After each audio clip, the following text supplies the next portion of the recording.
Guys, এই Chinese মেয়েটির প্রতিভা দেখুন। একটি অপরিষ্কার গাড়িকে পরিষ্কার করে কিভাবে বসবাসের উপযোগী করে তোলে। এই ভিডিওটি দেখলে আপনারা বুঝতে পারবেন।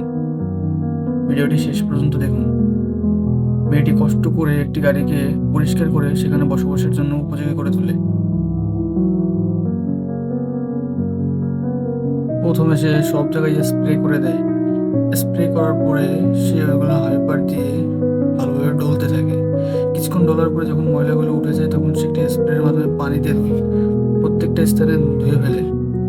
এরপর সে প্রত্যেকটা স্থানে যে একটা ভাঙার মাধ্যমে সেগুলো মুছতে থাকে। যখন ওটা মোছা হয়ে যায় তখন সে ভিতরের পার্টটা পরিষ্কার করতে যায়। ভিতরের পার্টটা আপনারা দেখতে পাচ্ছেন অনেক ময়লা। সে খারাপ জিনিসগুলো বাইরে ফেলে দিতে থাকে।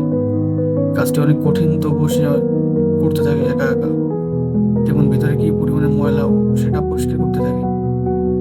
এক পর্যায়ে এটা আস্তে আস্তে সে পরিষ্কার করে যখন দেখে এখানে আরো বেশি ময়লা, তখন এখানে আরো বেশি পাউডার দিতে থাকে এবং হাতের মাধ্যমে ওইগুলো ঘষে ধুতে থাকে।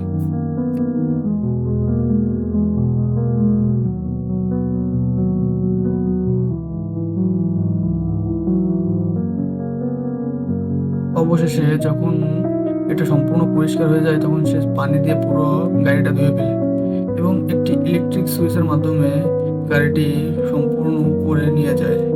এটা একটি ইলেকট্রিক গাড়ি, আপনারা দেখলেই বুঝতে পারবেন। অবশেষে সে সফল হয়, সে গাড়িটি পরিষ্কার করে এবং বসবাসের উপযোগী করে তোলে এবং সবশেষে সে একটু রেস্ট নিয়ে নেয়।